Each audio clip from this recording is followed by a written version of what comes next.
안녕하세요. 저는 이정철이라고 합니다. 정말 어처구니 없던 제 이야기 좀 들어주세요. 제 평생의 신조는 두 가지였습니다. 첫째, 세상에 공짜는 없다. 둘째, 모든 계약서의 글자는 피와 땀으로 쓰는 것이다. 건설 현장에서 구르며 맨주먹으로 사업을 일군 제 인생이 바로 그 증거였어요.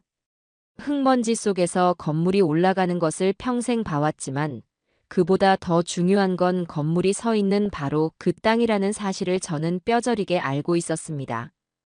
땅이 주춧돌이고 건물은 그 위에 잠시 머무는 세입자 같은 것이죠. 이 원칙은 자식에게 재산을 물려주는 일에도 예외가 될 수는 없었습니다. 사업을 정리하고 이제 좀 쉬어볼까 하던 어느 날 저녁이었어요. 저는 하나뿐인 아들놈 김영수와 며느리 이태연을 식사 자리에 불렀습니다. 거창한 진수성찬은 아니었어요. 그저 제가 평소에 즐겨 먹던 뜨끈한 두부 전골에 반주로 마실 소주 한 병이 전부였죠.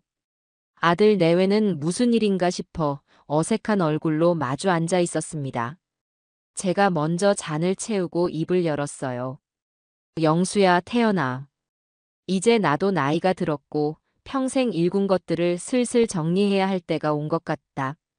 그 말에 두 사람의 눈이 반짝이는 것을 저는 놓치지 않았습니다. 특히 며느리 녀석의 얼굴에는 노골적인 기대감이 스쳐 지나가더군요. 저는 못 본 척 말을 이었습니다. 너희들 아직 번듯한 집 한 채 없이 전세 사는 게 내심 마음에 걸렸다. 그래서 내가 너희에게 집을 하나 사주기로 마음먹었다. 네. 아버님, 정말이세요? 며느리가 거의 비명에 가까운 소리를 내며 자리에서 일어날 뻔했습니다. 아들놈도 흥분을 감추지 못하고 제게 연신 고개를 숙였죠. 아버지, 감사합니다. 정말 감사합니다. 저는 그들의 들뜬 모습을 그저 덤덤하게 바라봤습니다. 마치 새로운 사업 계약을 앞둔 파트너를 대하듯이요. 이것은 제 인생의 마지막 사업이자 제 자식들의 그릇을 시험해 볼 마지막 투자이기도 했습니다. 너무 앞서가지 마라. 조건이 있다. 제 단호한 말에 집안의 공기가 순간 싸늘해졌습니다. 며느리의 얼굴에서 웃음기가 싹 가셨어요. 저는 보란듯이 소주잔을 비우고 다시 입을 열었습니다. 내가 지목해둔 집이 있다. 곧 재개발이 들어갈 동네에 있는 낡은 주택이야. 지금은 허름해 보여도 몇 년 안에 금싸라기 땅이 될 곳이지. 너희가 그 집에 들어가 살아라. 그리고 내가 눈 감는 날까지 나를 부모로서 존중하고 부양할 의무를 다해야 한다. 그게 조건이다. 제 말이 끝나자마자 며느리의 얼굴은 언제 그랬냐는 듯 다시 환한 웃음으로 가득 찼습니다. 재개발, 금싸라기 땅이라는 단어에 눈이 먼 것이죠. 부양 의무 같은 건 귓등으로도 듣지 않는 눈치였습니다. 그럼요, 아버님. 당연히 모셔야죠. 저희가 아버님을 얼마나 생각하는데요. 그래, 니들 마음이 그렇다니 다행이구나. 그럼 내일 아침 바로 등기소로 가자. 이왕 하는 거 질질 끌 필요 없지. 그렇게 제 마지막 사업의 첫 단추가 채워졌습니다. 아들 내외는 그날 밤 자기들 방에서 밤새도록 웃음꽃을 피우더군요. 아마 수십억 부자가 된 자신들의 미래를 그리고 있었겠죠. 하지만 그들이 앞으로 딛고 살게 될 땅의 진짜 주인이 누구인지는 꿈에도 상상하지 못했을 겁니다. 다음 날 아침, 저는 아들 영수놈만 데리고 관할 등기소로 향했습니다. 일부러 법무사에게 맡기지 않았어요. 제가 직접 처리해야 할 마법이 있었기 때문입니다. 등기소는 평일 오전인데도 사람들로 북적였고 온갖 서류들이 산더미처럼 쌓여 있었죠. 저는 일부러 이것저것 물어보며 어수룩한 노인 행세를 했습니다. 아이고, 영수야. 이건 어디다 내는 거냐? 서류가 뭐 이리 복잡하담. 아버지, 이리 주세요. 제가 알아서 할게요. 아들놈은 처음에는 저를 도와주려 애썼지만 복잡한 절차에 금세 짜증이 난 얼굴이었습니다. 바로 그때를 노렸죠. 저는 미리 준비해간 서류 뭉치를 아들에게 툭 건넸습니다. 여기 도장 찍을 곳에 표시해뒀다. 네가 이름 쓰고 도장만 찍으면 된다더라. 서류 뭉치는 일부러 두껍게 만들었습니다. 온갖 세금 관련 서류와 동의서들 사이에 가장 중요한 서류를 교묘하게 섞어두었죠. 아들은 수많은 서류에 질렸다는 듯 제가 표시해둔 곳만 대충 훑어보고는 자신의 인감 도장을 꾹꾹 눌러 찍기 시작했습니다. 그 녀석의 눈은 서류의 내용이 아니라 내 집이 생긴다는 욕심에 완전히 가려져 있었습니다. 모든 절차가 끝나고 등기소 밖으로 나왔을 때 아들은 세상을 다 가진 듯한 표정이었어요. 아버지, 이제 정말 저 집이 제 거죠? 그래, 이제 그 집은 네 것이다. 저는 일부러 집이라는 단어를 강조해서 말했습니다.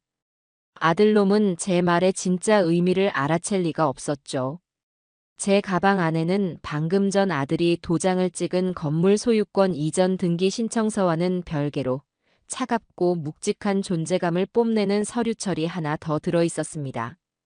바로 이 모든 일의 핵심, 토지 등기권리증 원본이었어요.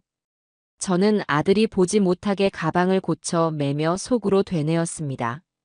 그래, 저 낡은 건물은 이제 네 것이다. 하지만 그 건물이 서 있는 훨씬 더 값비싼 땅은 여전히 나 이정철의 것이다.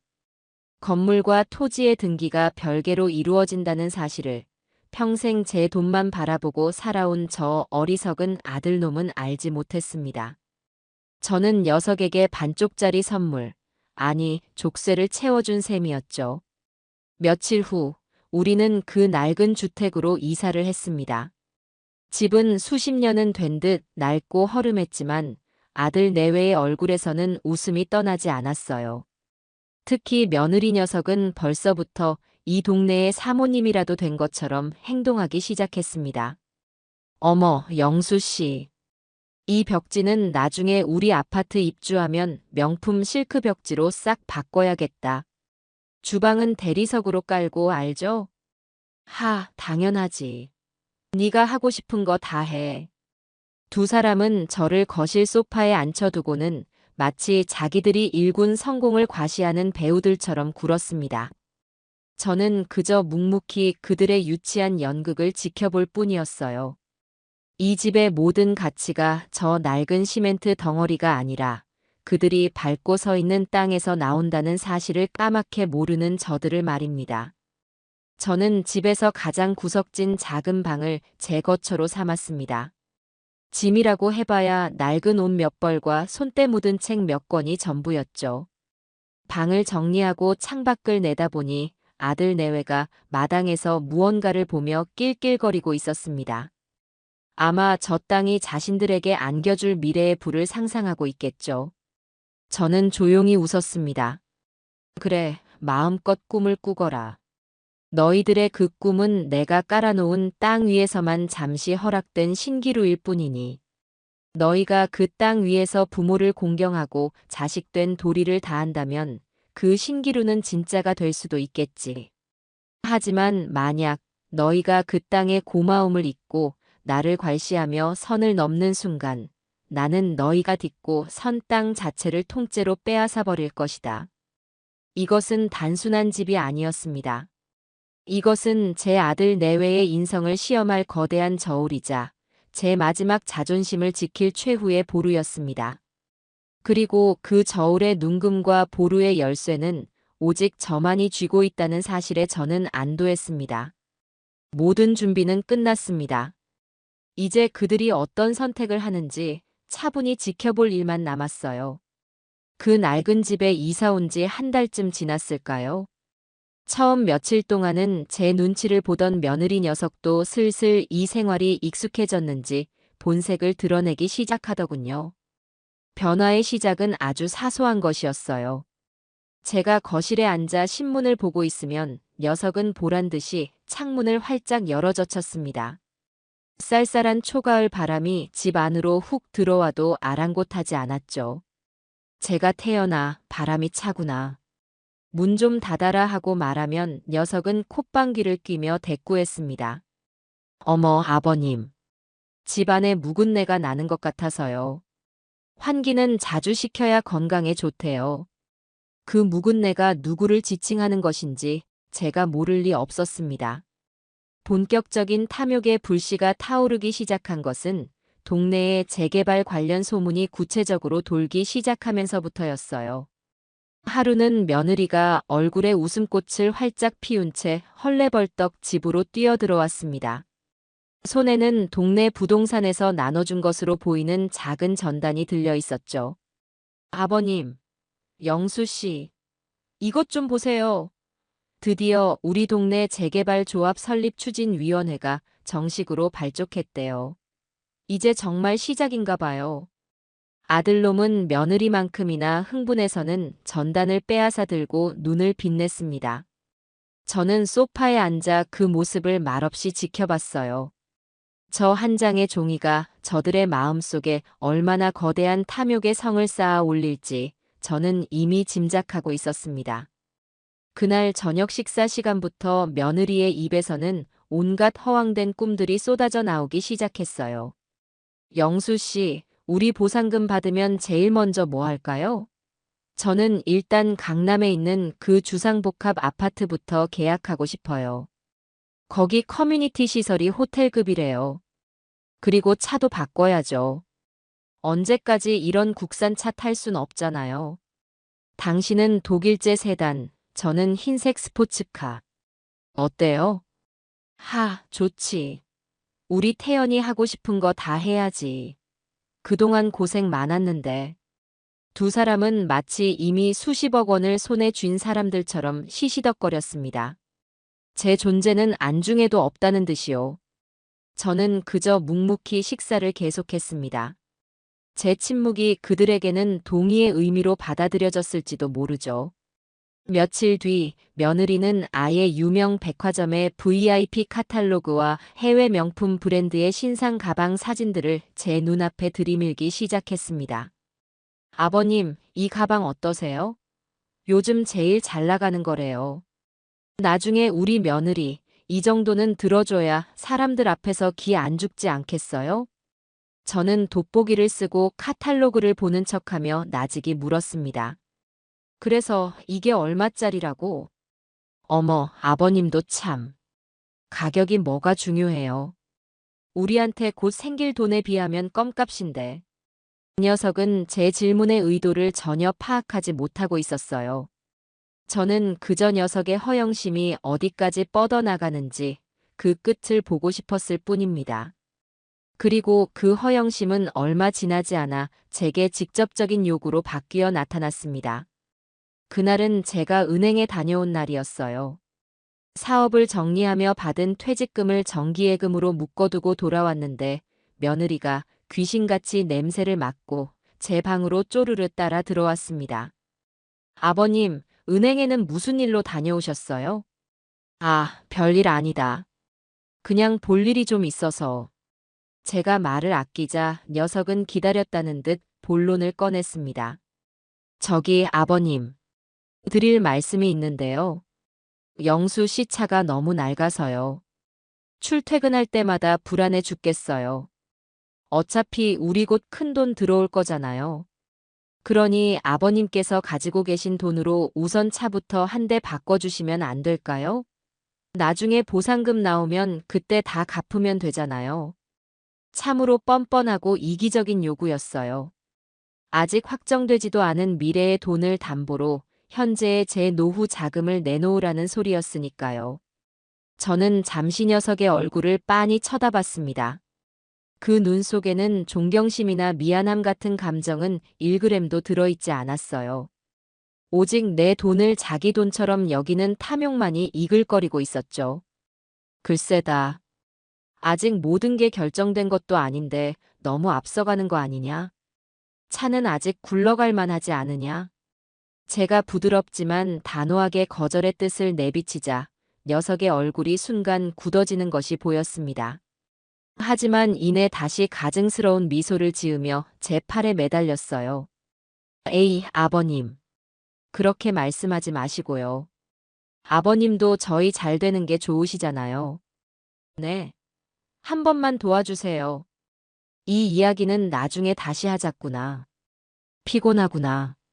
저는 그 말을 끝으로 돌아 누워 버렸습니다. 더 이상 상대할 가치를 느끼지 못했기 때문이죠. 그날 이후 집안의 분위기는 눈에 띄게 달라졌습니다. 며느리는 더 이상 제게 살갑게 굴지 않았어요. 제가 거실에 나와 앉아 있으면 보란 듯이 제 앞에서 먼지를 털거나 청소기를 시끄럽게 돌렸습니다. 식사 시간이 되면 제 밥상 위에는 언제나 김치 한 종지와 멀건 국뿐이었어요. 아들 내외의 식탁 위에는 기름진 고기 반찬이 올라오는 날에도 말입니다. 하루는 제가 보다 못해 한마디 했습니다. 태연아, 다른 반찬은 없느냐? 그러자 녀석은 기다렸다는 듯 쏘아붙이더군요. 어머, 아버님. 연세 생각하셔야죠. 의사 선생님이 짜고 기름진 거 드시지 말라고 하셨잖아요. 제가 아버님 건강 생각해서 일부러 이렇게 차려드리는 거예요. 제 깊은 뜻도 모르시고. 그 말을 듣고 있자니 실소가 터져 나왔습니다. 저것이 정녕 사람의 입에서 나올 수 있는 소리인가 싶었어요. 아들놈은 옆에서 그 모든 상황을 지켜보면서도 그저 밥그릇에 고개를 쳐박고 못 본 척할 뿐이었습니다. 가장으로서 아들로서의 책임감이라고는 눈곱만큼도 찾아볼 수 없는 한심한 작태였죠. 저는 더 이상 아무 말도 하지 않았습니다. 대신 그날 밤 제 방에서 조용히 작은 수첩을 하나 꺼내 들었어요. 평생 사업을 하며 중요한 계약이나 약속을 잊지 않기 위해 사용하던 낡은 수첩이었습니다. 저는 그 수첩의 첫 페이지에 펜으로 날짜를 적고 그날 있었던 일을 담담하게 기록하기 시작했습니다. 10월 5일. 며느리 이태연, 건강 생각을 핑계로 식사를 차별함. 아들 김영수, 이를 보고도 방관함. 이것은 단순한 일기가 아니었습니다. 이것은 계약 위반에 대한 증거 수집의 시작이었어요. 너희가 나를 부양하고 존중하겠다는 약속을 어떻게 어기고 있는지 나는 하나도 빠짐없이 이 종이 위에 새겨둘 것이다. 그리고 그 기록들이 쌓이고 쌓여 너희의 목을 조르는 밧줄이 될 날이 머지않아 오게 될 것이다. 저는 수첩을 덮고 조용히 눈을 감았습니다. 밖에서는 여전히 아들 내외가 수십억 원의 보상금을 어디에 쓸지 의논하는 들뜬 목소리가 들려오고 있었습니다. 그들은 자신들이 딛고 선 땅의 진짜 주인이 방 안에서 조용히 칼을 갈고 있다는 사실을 전혀 알지 못한 채 말입니다. 시간이 흐를수록 며느리의 행동은 점점 더 대담하고 노골적으로 변해갔습니다. 이제는 저를 투명 인간 취급하는 것을 넘어 자신의 기분을 상하게 하는 장애물처럼 여기는 듯했어요. 그 변화를 가장 뼈저리게 느꼈던 것은 제 오랜 친구들이 집에 찾아왔던 날이었습니다. 건설업을 할 때부터 수십 년간 동고동락했던 박 사장과 최 전무가 제가 사는 곳이 궁금하다며 예고 없이 찾아온 것이었죠. 아니, 이 회장. 이런 누추한 곳에 기거하고 계실 줄은 몰랐습니다. 박 사장은 집 안으로 들어서며 과장된 목소리로 너스레를 떨었습니다. 저는 오랜만에 만난 친구들이 반가워 웃으며 그들을 맞았어요. 허허, 누추하긴. 사람 사는 게 다 거기서 거기지. 어서들 들어오게. 제가 친구들을 거실 소파에 앉히고 과일이라도 내오려고 부엌으로 향하는데 방에서 나온 며느리가 제 앞을 가로막았습니다. 이 녀석은 손님들이 바로 옆에 있는데도 아랑곳하지 않고 제게 퉁명스럽게 쏘아붙였어요. 아버님, 갑자기 웬 손님들이세요? 미리 말씀이라도 해주시든가요? 저 오늘 바쁜 날인 거 모르세요? 그 목소리에는 짜증과 불만이 가득했습니다. 저는 순간 얼굴이 화끈거렸지만 친구들 앞이라 애써 표정을 관리하며 말했죠. 오랜만에 찾아온 귀한 손님들이다. 가서 과일이라도 좀 깎아오너라. 제 말이 끝나기 무섭게 며느리가 코웃음을 쳤습니다. 과일이요? 집에 그런 게 어디 있어요? 그리고 보시다시피 집이 이렇게 좁고 어수선한데 손님은 무슨 손님이에요? 저는 약속 있어서 이만 나가봐야겠네요. 그 녀석은 그 말을 끝으로 보란 듯이 핸드백을 챙겨 들고는 현관문을 쾅 닫고 나가버렸습니다. 거실에는 무겁고 어색한 침묵만이 남았어요. 박 사장과 최 전무는 서로 눈치만 보며 어쩔 줄 몰라 했습니다. 평생 사업을 하며 남들 앞에서 굽히는 소리 한 번 안 하고 살아온 저 이정철의 체면이 저 버릇없는 며느리 녀석 하나 때문에 한순간에 땅에 떨어진 것이었죠. 허허, 저 녀석이 오늘따라 유난히 까칠하구먼. 미안하게 됐네. 제가 애써 분위기를 수습하려 했지만 이미 엎질러진 물이었습니다. 친구들은 결국 엉덩이 한 번 제대로 붙이지 못하고 서둘러 자리에서 일어났습니다. 아닙니다, 회장님. 저희가 너무 갑작스럽게 찾아왔나 봅니다. 다음에 다시 연락드리고 찾아뵙겠습니다. 그렇게 떠나가는 친구들의 뒷모습을 보며 저는 주먹을 불끈 쥐었습니다. 저것은 더 이상 단순한 버릇 없음의 문제가 아니었어요. 저것은 저에 대한 명백한 도전이자 이 집의 주인은 자신이라는 선전포고였습니다. 그날 밤 저는 아들놈을 조용히 불렀습니다. 영수야, 오늘 낮에 있었던 일, 너는 어떻게 생각하느냐? 아들놈은 제 시선을 피하며 우물쭈물 대답했어요. 아버지, 그게 태연이가 요즘 재개발 건 때문에 좀 예민해서 그래요. 아버지께서 너그럽게 이해 좀 해주세요. 이해? 내가 평생을 함께한 친구들 앞에서 모욕을 당했는데 그걸 이해하라는 말이냐? 네 아내가 한 짓이 잘못되었다고 생각하지 않는 거냐? 제가 목소리를 높이자 아들놈은 그제야 마지못해 입을 열었습니다. 아니, 그게 물론 태연이가 잘한 건 아니죠. 제가 나중에 단단히 말해 놓을게요. 그러니 아버지도 너무 화내지 마세요. 그 순간 저는 아들놈에게 걸었던 마지막 기대마저 완전히 접었습니다. 저놈은 자신의 아내가 잘못했다는 것을 알면서도 그녀와 맞서 싸울 용기가 없는 비겁한 녀석일 뿐이었어요. 아니, 어쩌면 그저 귀찮은 상황을 피하고 싶은 이기적인 놈일지도 모르죠. 저는 더 이상 아들을 다그치지 않았습니다. 대신 제 계획을 한 단계 더 진전시켜야겠다고 마음먹었어요. 며칠 뒤 저는 외출을 핑계로 집을 나와 전자상가로 향했습니다. 그리고 그곳에서 아주 작고 성능 좋은 녹음기를 하나 샀어요. 크기는 엄지손가락만 했지만 웬만한 소리는 전부 또렷하게 담을 수 있는 물건이었죠. 그날부터 저는 외출할 때를 제외하고는 항상 녹음기를 셔츠 주머니에 넣고 다니기 시작했습니다. 제 예감은 틀리지 않았어요. 며느리는 제가 방에 혼자 있다고 생각할 때면 친구와 통화를 하며 온갖 불만들을 쏟아냈습니다. 저는 문에 귀를 기울이며 그 모든 내용을 제 주머니 속 작은 기계에 담았어요. 나야. 아니, 말도 마. 우리 집 그 영감, 진짜 징글징글하다. 눈치도 없이 하루 종일 거실에 나와 앉아 있고 뭘 자꾸 해달라는 건 많은지. 돈이라도 팍팍 내놓으면 모르겠는데 아주 짠돌이가 따로 없어. 재개발 보상금만 아니었으면 벌써 내쫓았지. 그 목소리는 제가 알던 며느리의 목소리가 아니었습니다. 그 안에는 시아버지를 향한 최소한의 존중도 인간적인 예의도 찾아볼 수 없었어요.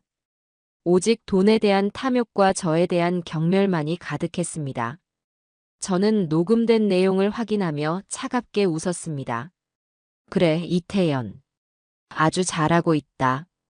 너는 지금 네 무덤을 네 손으로 직접 파고 있는 중이야.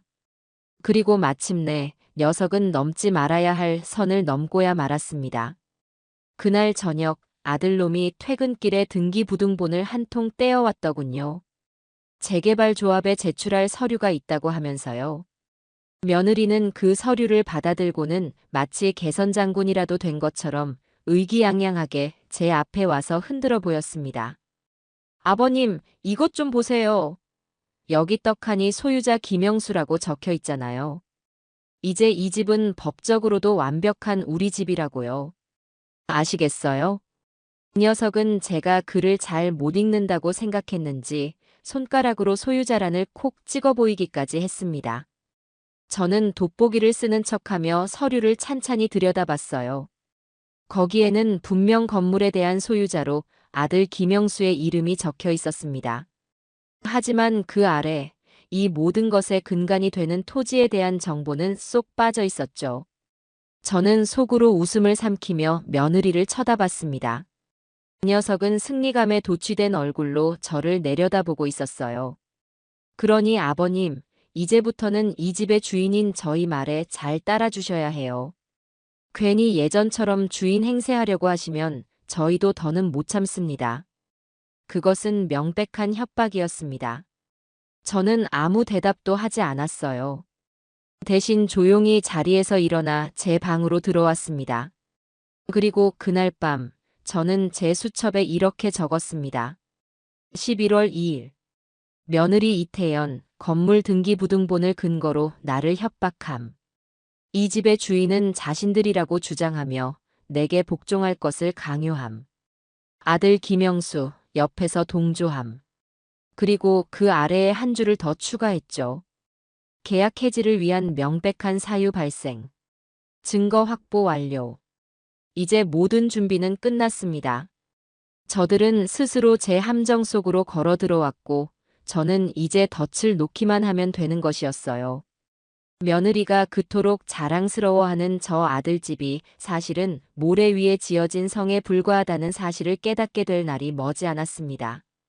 그리고 그 성이 무너져 내리는 순간 그들은 자신들이 딛고 있던 땅의 진짜 주인이 누구였는지 피눈물을 흘리며 알게 될 겁니다. 결전의 날은 생각보다 빨리 찾아왔습니다. 동네에 감정평가사들이 돌아다니기 시작하면서부터였어요. 재개발 보상금 산정을 위한 실사가 시작된 것이죠. 우리 집에도 뚱뚱한 체격의 감정평가사가 방문했습니다. 며느리는 그를 무슨 상전이라도 모시듯 굽실거리며 집 안 구석구석을 안내했어요. 어머, 평가사님. 저희 집이 겉은 이래도 속은 아주 튼튼해요. 기둥도 그렇고 나중에 수리만 좀 하면 웬만한 새 집보다 나을걸요. 그러니 평가 잘 좀 부탁드립니다. 저는 제 방에 앉아 그 가증스러운 광경을 지켜봤습니다. 그 녀석은 평가사에게 잘 보이기 위해 제가 아끼는 낡은 자개장을 보며 아이고, 이런 흉물스러운 건 빨리 치워버려야 하는데 라고 말하는 것도 서슴지 않았어요. 평가사가 줄자를 들고 집의 크기를 재고 사진을 찍는 동안 며느리는 한시도 그의 곁을 떠나지 않고 알랑거렸습니다. 그 모습이 마치 주인의 발치에서 꼬리를 흔드는 개처럼 보였죠. 감정평가사가 돌아가자 며느리의 기세는 하늘을 찔렀습니다. 이제 정말 수십억 원이 자기 통장에 꽂힐 일만 남았다고 굳게 믿는 듯 했어요. 그날 저녁 녀석은 아들놈을 데리고 시내의 가장 비싼 레스토랑에 가서 외식을 하고 돌아왔습니다. 두 사람의 손에는 값비싼 와인과 쇼핑백이 들려 있었고 얼굴은 술 기운으로 벌겋게 달아올라 있었죠. 아, 역시 돈이 최고야. 영수 씨, 우리 앞으로 이렇게 매일매일 파티하면서 살자. 그럼, 우리 태연이, 이제 고생 끝 행복 시작이야. 두 사람은 현관에 들어서면서부터 시끄럽게 떠들어댔습니다. 저는 저녁도 거른 채 방에서 조용히 책을 읽고 있었어요. 잠시 후 며느리가 제 방문을 벌컥 열고 들어왔습니다. 손에는 작은 비닐봉지 하나가 들려 있었죠. 아버님, 저녁 안 드셨죠? 이거라도 드세요. 녀석은 제 앞에 비닐봉지를 툭 던졌습니다. 안에는 두 사람이 먹다 남긴 것으로 보이는 식어서 딱딱하게 굳은 스테이크 조각과 시들어 빠진 샐러드가 엉망으로 뒤섞여 있었어요. 그것은 사람이 먹을 음식이 아니라 마치 개에게 던져주는 먹이처럼 보였습니다. 저는 아무 말 없이 그 봉지를 내려다봤습니다. 제 안에서 무언가 차갑게 식어가는 것이 느껴졌어요. 며느리는 제 반응을 살피더니 비웃음이 가득한 목소리로 말했습니다. 왜요? 마음에 안 드세요? 그래도 이게 얼마짜린 줄 아세요? 아버님은 평생 구경도 못 해볼 고급 레스토랑에서 사온 거예요.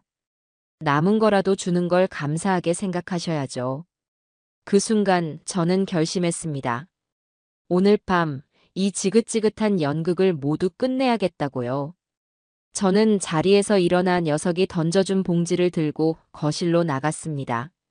그리고 작은 상을 펴고 그 위에 내용물을 조심스럽게 꺼내 놓았어요. 딱딱한 고기 조각과 물이 흥건한 샐러드. 참으로 처량한 저녁 식사였죠. 제가 포크를 들고 딱딱한 고기를 억지로 씹기 시작하자 소파에 앉아 TV를 보던 며느리가 신경질적인 목소리로 소리쳤습니다. 아, 진짜. 꾸역꾸역 먹는 거 보니까 밥맛 떨어지네. 보기 싫으면 들어가서 드시든가. 저는 녀석의 말을 못 들은 척 묵묵히 식사를 계속했습니다. 제 그런 태도가 녀석의 심기를 더욱 불편하게 만든 모양이었어요. 갑자기 녀석이 자리에서 벌떡 일어나 제 앞으로 성큼성큼 걸어왔습니다. 그 눈에는 살기마저 서려 있었죠. 내가 말하는 거 안 들려요? 재수없게 사람 앞에서 구질구질하게 굴지 말라고. 그리고 다음 순간 도저히 믿을 수 없는 일이 벌어졌습니다. 며느리는 제가 식사하던 작은 상, 그 자체를 양손으로 움켜쥐고 그대로 들어올렸습니다. 그리곤 부엌 쪽으로 걸어가 음식물 쓰레기통의 뚜껑을 열고 상을 통째로 엎어버렸습니다. 쾅! 하는 소리와 함께 스테이크 조각과 샐러드, 포크와 접시가 뒤엉켜 음식물 쓰레기통 안으로 처박혔습니다. 저는 그 자리에 못 박힌 듯 서서 제 밥상이 엎어지는 그 순간을 똑똑히 지켜봤습니다. 제 인격이, 제 자존심이, 아비로서의 제 모든 것이 저 더러운 쓰레기통 안으로 함께 처박히는 것만 같았어요. 며느리는 숨을 헐떡이며 저를 노려봤습니다. 이제 속이 다 시원하네. 먹기 싫으면 진작 말을 할 것이지 사람 약 올리는 것도 아니고. 저는 천천히 고개를 돌려 녀석을 바라봤습니다. 제 눈에는 더 이상 분노나 슬픔 같은 감정은 남아있지 않았어요. 오직 차갑고 텅 빈 공간만이 존재할 뿐이었습니다. 그리고 그 텅 빈 공간 너머로 저는 소파 뒤에 서서 이 모든 상황을 지켜보고도 아무 말 못하고 벌벌 떨고만 있는 제 아들놈 김영수를 보았습니다. 저는 며느리를 지나쳐 아들에게로 걸어갔습니다. 그리고 나직하지만 집안의 모든 공기를 얼어붙게 할 만큼 차가운 목소리로 물었습니다. 영수야, 내 아버지. 지금 네 아내가 한 짓, 네 눈에는 어떻게 보이나? 아들은 사색이 된 얼굴로 저와 며느리를 번갈아 볼 뿐 아무 대답도 하지 못했습니다. 그 비겁한 침묵. 그것이 바로 제가 기다리던 마지막 대답이었습니다. 저는 더 이상 아무 말도 하지 않고 제 방으로 향했습니다. 방문을 닫고 잠그는 순간 저는 제 인생의 한 막이 완전히 끝났음을 직감했습니다. 그리고 동시에 새로운 막이 오르고 있음을 알았죠. 그것은 바로 심판의 막이었습니다. 저는 책상 서랍 깊숙한 곳에서 제 낡은 수첩과 만년필을 꺼냈습니다. 그리고 마지막 페이지에 이렇게 적었습니다. 11월 28일. 며느리 이태연, 내가 먹던 밥상을 통째로 엎어 음식물 쓰레기통에 버림. 인간으로서 받을 수 있는 최대의 모욕을 가함. 아들 김영수, 이를 눈앞에서 보고도 제지하지 않고 방관함. 그리고 그 아래에 붉은 잉크로 마지막 문장을 썼습니다. 부양 의무 완전 파기. 계약 해지 조건 완벽 성립. 내일부로 심판을 시작한다. 수첩을 덮은 저는 창밖의 어둠을 바라봤습니다. 저 어둠 속에서 아들 내외는 곧 자신들의 집이, 자신들의 인생이 통째로 날아가 버릴 폭풍이 몰려오고 있다는 사실을 전혀 알지 못한 채 단꿈을 꾸고 있겠죠. 그래, 오늘 밤이 너희에게 허락된 마지막 단꿈일 것이다. 내일 아침 해가 뜨면 너희가 딛고 선 땅의 진짜 주인이 누구인지, 그리고 그 주인을 거역한 대가가 얼마나 참혹한 것인지 깨닫게 될 테니까. 그날 밤 집안은 기묘한 침묵에 휩싸여 있었습니다. 며느리 녀석은 제 밥상을 엎어버린 자신의 행동에 스스로 만족했는지 오히려 기세등등하게 TV 볼륨을 높이고 있었어요. 아들놈은 제 방 쪽을 흘끔거리면서도 아내의 눈치를 보느라 아무런 행동도 취하지 못했죠. 그들은 아마 제가 방 안에서 분노에 치를 떨거나 서러움에 눈물을 흘리고 있을 거라 생각했을 겁니다. 하지만 제 마음은 그 어느 때보다 차갑고 평온했어요. 모든 계산이 끝난 설계자에게 남는 것은 감정의 동요가 아니라 이제부터 시작될 일에 대한 명확한 순서뿐이었습니다. 저는 먼저 제 오랜 친구이자 평생의 법률 자문이었던 박 변호사에게 전화를 걸었습니다. 신호음이 두어 번 울리자 익숙한 목소리가 들려왔어요. 네, 박 변호사입니다. 나 이정철일세. 아이고, 이 회장님. 이 밤중에 어쩐 일이십니까? 별일 없으시죠? 박 변호사의 목소리에는 걱정이 묻어났습니다. 저는 그런 그의 마음을 단 한마디로 정리해 주었죠. 별일이야 있지. 아주 큰일이 터졌네. 자네가 오래전에 내게 해줬던 조언, 이제 실행에 옮겨야 할 때가 온 것 같아. 수화기 너머에서 박 변호사가 숨을 들이켜는 소리가 들렸습니다. 그 역시 제가 무슨 말을 하는지 즉시 알아차린 것이죠. 제가 아들에게 집을 사주던 그날, 등기소에 함께 갔던 유일한 사람이 바로 박 변호사였습니다. 그는 그때 제게 말했었죠. 회장님, 자식이라도 완전히 믿으시면 안 됩니다. 최소한의 안전장치는 해두셔야 합니다. 라며 부담부 증여나 다른 법적 장치를 제안했습니다. 하지만 저는 그때 다른 생각을 하고 있었어요. 저는 더 확실하고 더 완전한 장치를 원했습니다. 그래서 저는 그에게 제 계획을 말해주었죠. 건물과 토지의 소유권을 분리하는 제 인생 마지막 사업 계획을요. 박 변호사는 제 계획을 듣고 혀를 내둘렀습니다. 회장님은 정말 보통이 아니십니다라면서요. 드디어 올 것이 왔군요. 회장님. 그래서 사유는 명백합니까? 명백하고 말고. 오늘 내 밥상이 통째로 엎어져 음식물 쓰레기통에 처박혔네. 이보다 더 확실한 계약 파기 사유가 어디 있겠나. 박 변호사는 잠시 말을 잇지 못했습니다. 법조인으로서의 분노와 친구로서의 연민이 뒤섞인 침묵이었죠. 알겠습니다, 회장님. 내일 아침 바로 필요한 서류 준비해서 움직이겠습니다. 우선 조합 측에 회장님 명의로 된 토지 소유권 증명부터 보내고 모든 보상 협의 권한은 회장님께 있음을 통보하는 내용 증명부터 발송하겠습니다. 아니, 아직 아닐세. 제가 그의 말을 끊자 박 변호사가 의아한 목소리로 물었습니다. 네. 지금 바로 시작하셔야 저쪽에서 대응할 시간을 벌지 못합니다. 아닐세. 저들이 가장 행복하고 모든 것을 다 가졌다고 믿는 순간에 터뜨려야지. 지금은 조용히 물밑에서만 움직이게. 저쪽에서는 아무것도 알아채선 안 돼. 조합장에게만 따로 연락해서 토지 실소유주인 나와 비밀리에 만나자고 전하게. 이 일은 자네와 나 그리고 조합장, 세 사람만 알고 있어야 하네. 알겠습니다, 회장님. 회장님의 뜻대로 진행하겠습니다. 전화를 끄는 저는 잠시 눈을 감았습니다. 복수의 첫걸음은 성공적으로 내디뎠어요. 다음은 제 편을 만들어야 했습니다. 저는 망설임 없이 딸 민지에게 전화를 걸었습니다. 늦은 시간이었지만 딸아이는 금방 전화를 받더군요. 아빠, 이 시간에 웬일이야? 민지야. 아빠다. 혹시 모르니 내일 아침 아빠 인감도장 새로 하나 파서 이리 좀 보내주거라.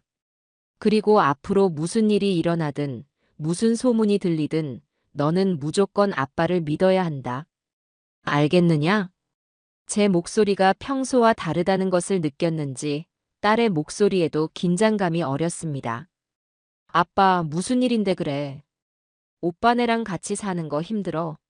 내가 갈까? 아니다. 네가 나설 때는 아직 아니다. 때가 되면 내가 부를 것이다. 그러니 너는 그저 내 말대로만 하거라. 그리고 오빠놈에게는 절대 아무 말도 해선 안 된다. 알았어, 아빠. 아빠가 하라는 대로 할게. 무슨 일 있으면 꼭 나한테 제일 먼저 전화해야 해. 딸과의 통화를 마치니 마음 한편이 조금은 든든해지는 기분이었습니다. 이 싸움은 저 혼자만의 싸움이 아니었어요. 저를 믿고 지지해주는 딸이 있다는 사실이 차갑게 식어버린 제 마음에 작은 온기를 불어넣어 주었습니다. 다음 날 아침, 저는 평소와 다름없이 일어났습니다. 거실로 나가자 아들 내외가 저를 힐끔 쳐다보더군요. 어젯밤의 충격에서 벗어나지 못했거나 혹은 제가 어떤 반응을 보일지 궁금해하는 눈치였습니다. 저는 아무렇지 않은 척 아침 식사를 요구했어요. 태연아, 아침 좀 다오.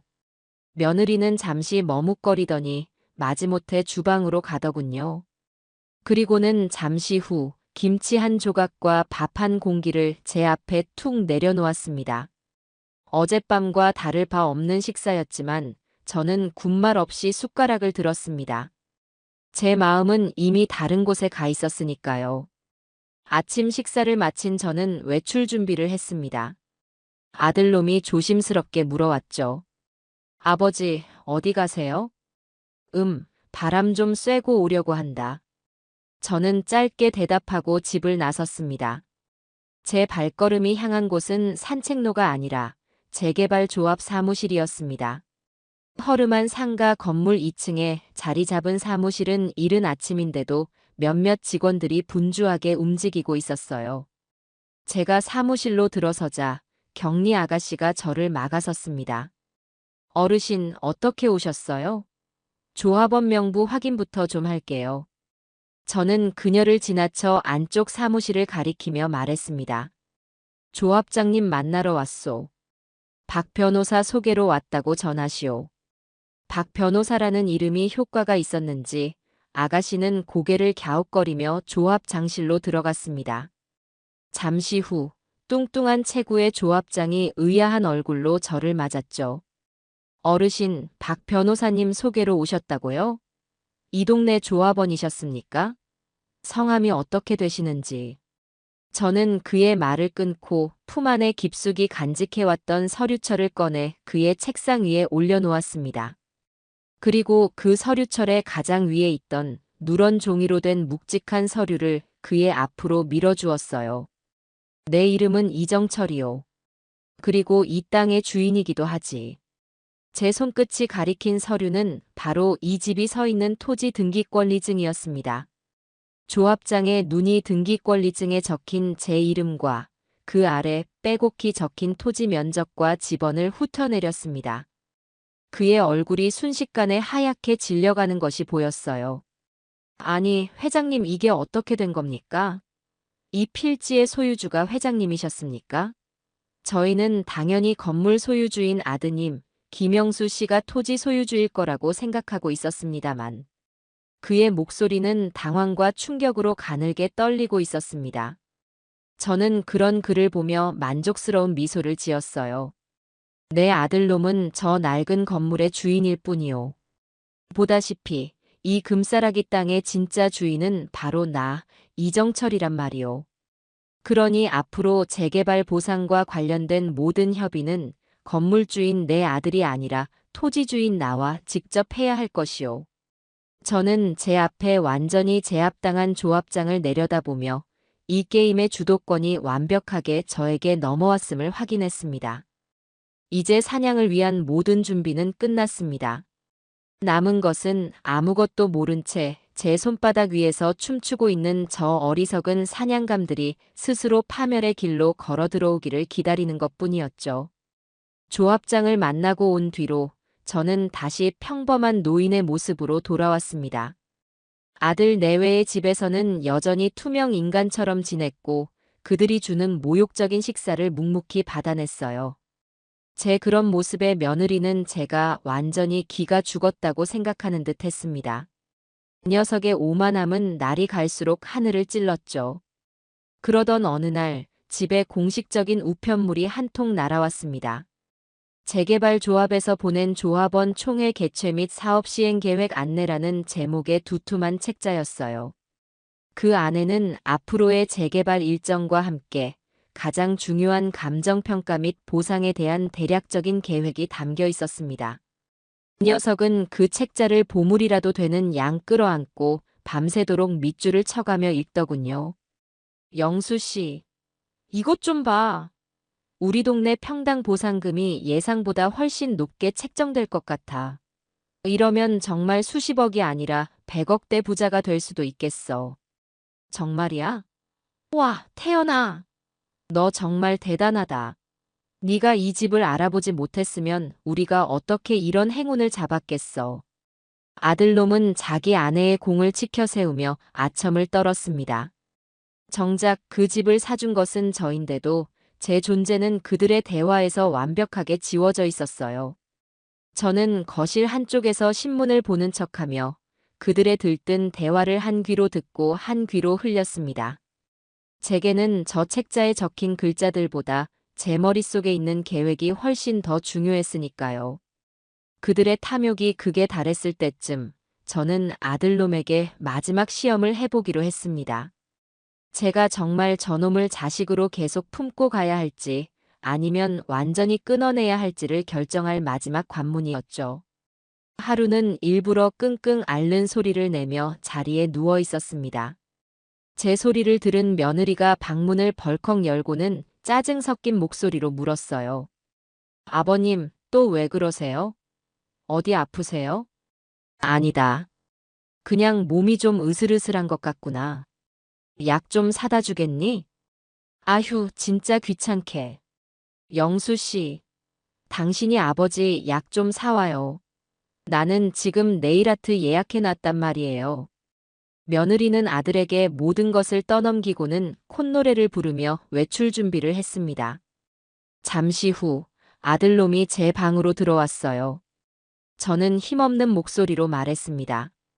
영수야, 약도 약이지만 따끈한 죽 한 그릇만 좀 끓여주면 안 되겠냐? 속이 너무 허해서 그런다. 그것은 아버지로서 아들에게 할 수 있는 어쩌면 아주 작은 부탁이었습니다. 하지만 아들놈의 반응은 제 예상을 벗어나지 않았어요.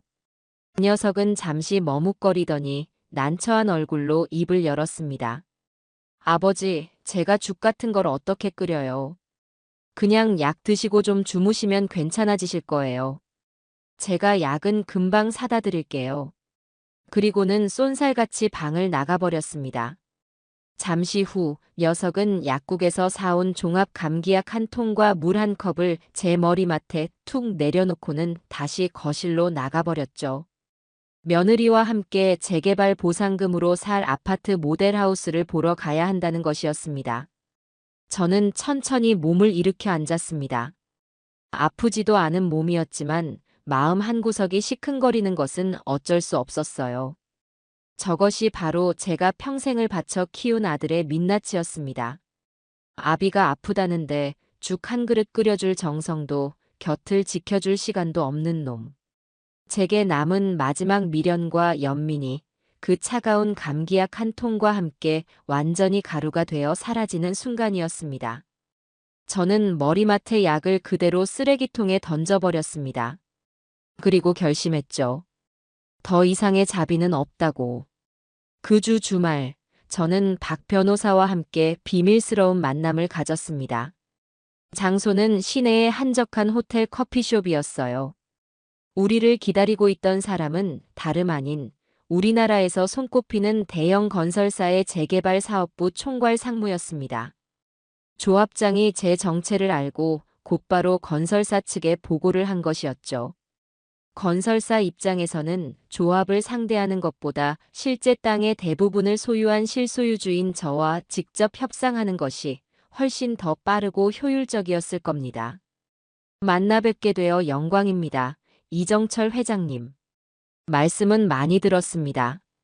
상무라는 사람은 아주 영민하고 예의 바른 인물이었습니다.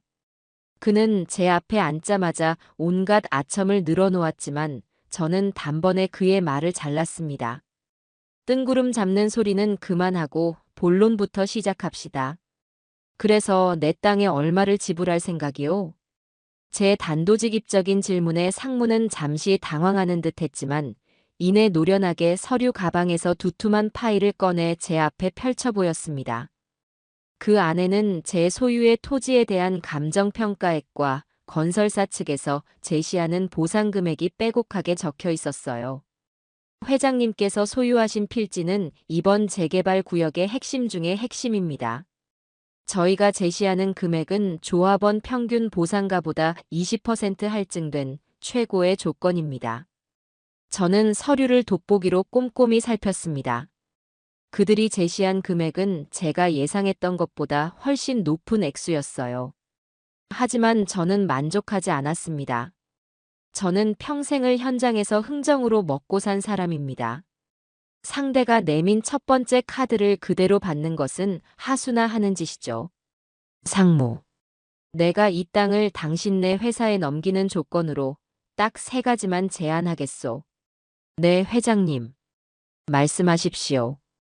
첫째, 지금 제시한 금액에서 10%를 더 주시오. 둘째, 내 아들놈 김영수 명의로 된 낡은 건물에 대한 보상금은 법적으로 정해진 최저 금액으로 책정하시오. 단 1원도 더 줘서는 안 돼요. 그리고 마지막 셋째, 이 모든 계약 내용은 최종 보상금 지급 공고가 나기 전까지는 완벽한 비밀로 붙여주시오. 만약 이 내용이 한 글자라도 외부로 새어나간다면 나는 이 계약을 없던 일로 하고 다른 건설사와 이야기할 것이오. 제 제안을 들은 상무의 얼굴에 잠시 고민의 빛이 스쳤습니다. 하지만 그는 곧 결단을 내렸죠.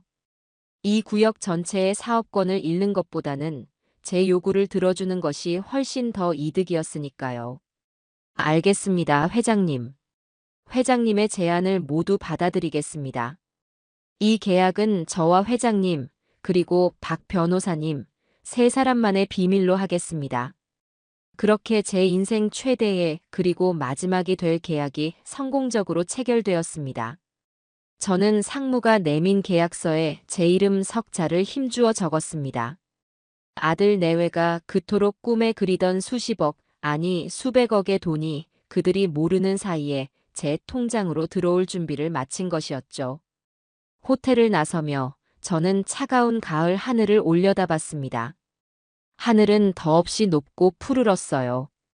곧 저 어리석은 것들이 맞이하게 될 현실과는 너무나도 다른 평화로운 풍경이었습니다. 비밀 계약이 체결된 후 시간은 생각보다 빠르게 흘러갔습니다. 동네는 재개발에 대한 기대감으로 완전히 축제 분위기였어요. 아들 내외는 하루가 멀다 하고 외제 차 카탈로그를 보거나 강남의 고급 아파트 모델하우스를 구경하러 다녔습니다. 저를 대하는 태도는 이제 무시를 넘어 경멸의 수준에 이르렀죠. 제가 거실에 앉아있기라도 하면 며느리는 보란듯이 아휴, 저 영감은 집 지키는 개인가. 하루 종일 저기 앉아있네라며 혼잣말을 하곤 했습니다. 저는 그 모든 모욕을 그저 묵묵히 받아넘겼어요. 곧 터지게 될 폭탄의 시간을 알고 있는 사람만이 가질 수 있는 여유였죠. 그리고 마침내 운명의 날이 밝았습니다. 아파트 단지 게시판에 개별 보상금 내역 최종 공고라는 제목의 공고문이 붙은 것이었습니다. 그 소식을 들은 며느리는 아침부터 미용실에 가서 머리를 하고 가장 비싼 옷을 꺼내 입으며 호들갑을 떨었습니다. 마치 시상식에 가는 여배우처럼 말이죠. 영수 씨, 드디어 오늘이에요. 우리 이제 이 지긋지긋한 동네랑 작별하는 날이라고요. 빨리 가서 우리 이름 옆에 얼마가 찍혔는지 확인해봐요. 아들놈 역시 잔뜩 상기된 얼굴로 며느리의 손을 잡고 집을 나섰습니다. 저는 창문 너머로 2사람이 거의 뛰다시피 게시판으로 향하는 모습을 지켜봤어요. 제 손에는 따뜻한 녹차 잔이 들려 있었습니다. 오늘 마시는 차는 유난히 그 향이 깊고 구수하게 느껴졌습니다. 저는 굳이 그들을 따라 나서지 않았습니다. 잠시 후 그들이 어떤 표정으로 돌아올지 이미 알고 있었으니까요. 저는 거실 소파에 깊숙이 몸을 묻고 조용히 눈을 감았습니다. 제 머릿속에서는 지난 수십 년의 세월이 주마등처럼 스쳐 지나갔어요. 흙먼지 날리는 공사판에서 밤을 새우던 젊은 날, 아들놈이 처음 태어나 제 손가락을 꽉 쥐었을 때의 감격, 먼저 세상을 떠난 집사람의 마지막 모습까지. 그 모든 시간이 결국 오늘, 이 순간을 위한 것이었나 하는 묘한 감상에 젖어들었습니다. 얼마나 지났을까요? 현관문이 부서져라 열리는 소리와 함께 며느리의 찢어질 듯한 비명이 들려왔습니다. 말도 안 돼. 이게 어떻게 된 거야? 왜 우리 보상금이 이것밖에 안 돼?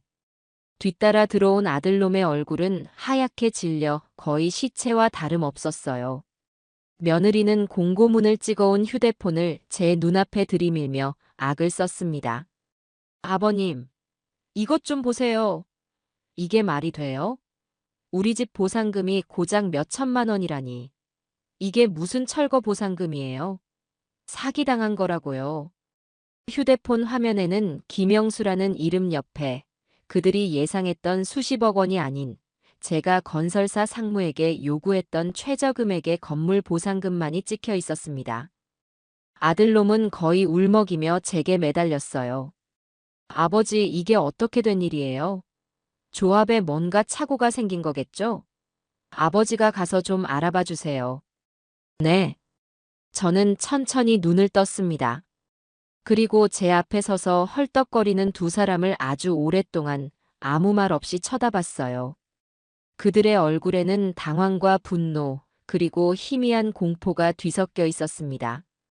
저는 소파 앞 탁자 위에 있던 서류철을 들어 그들의 발치에 던졌습니다. 궁금하면 직접 확인해 보거라. 아들놈이 허리를 숙여 그 서류를 집어들었습니다. 그것은 바로 이 집 토지 등기 부등본이었습니다. 아들의 눈동자가 서류 위를 빠르게 훑어내렸습니다. 그리고 마침내 소유자란에 적힌 제 이름, 이정철이라는 세 글자를 발견하는 순간 녀석의 호흡이 멎었습니다. 옆에서 함께 서류를 들여다보던 며느리 역시 자신의 눈을 의심한다는 듯 서류와 제 얼굴을 번갈아 쳐다봤어요. 이게 뭐예요, 아버님? 왜 소유자 이름에 아버님 성함이? 며느리가 떨리는 목소리로 물었습니다. 집 안에는 숨막히는 정적이 흘렀습니다. 저는 자리에서 천천히 일어나 완전히 넋이 나간 두 사람의 앞에 섰습니다. 그리고 제 인생에서 가장 차갑고 가장 잔인한 목소리로 선언했습니다. 이제야 알겠느냐? 제 목소리에 두 사람의 어깨가 움찔거렸습니다. 너희는 단 한 번도 이 집의 주인이었던 적이 없다. 너희는 그저 내 땅 위에 얹혀있던 낡은 건물의 주인이었을 뿐이지. 너희가 그토록 믿었던 이들 집은 사실 내 허락 없이는 존재할 수도 없는 허상에 불과했단 말이다. 저는 잠시 말을 멈추고 완전히 잿빛이 된 두 사람의 얼굴을 확인했습니다. 나는 너희에게 기회를 주었다. 내 땅 위에서 나를 부모로서 존중하고 공경한다면 그 땅이 낳을 모든 부를 기꺼이 너희에게 물려줄 생각이었다. 하지만 너희는 어땠지? 너희는 그 땅의 고마움은 잊은 채 주인을 몰라보고 심지어 주인이 먹던 밥상까지 엎어버렸다. 제 목소리는 조용했지만 그 어떤 고함보다도 날카롭게 두 사람의 심장을 후벼 팠습니다. 그러니 이제 모든 것이 제자리를 찾아갈 시간이다. 토지 보상금 수백억은 당연히 땅 주인인 내 것이고 너희에게 남은 것은 그 보잘것없는 건물값 몇 천만 원이 전부다. 너희는 너희가 걷어찬 내 밥상의 대가로 너희 인생 전부를 걷어차인 셈이야. 제 말이 끝나는 순간 며느리 이태연은 다리에 힘이 풀린 듯 그대로 바닥에 주저앉아 버렸습니다. 아들 김영수는 망연자실한 표정으로 서류를 든 채 허공만을 응시하고 있었죠.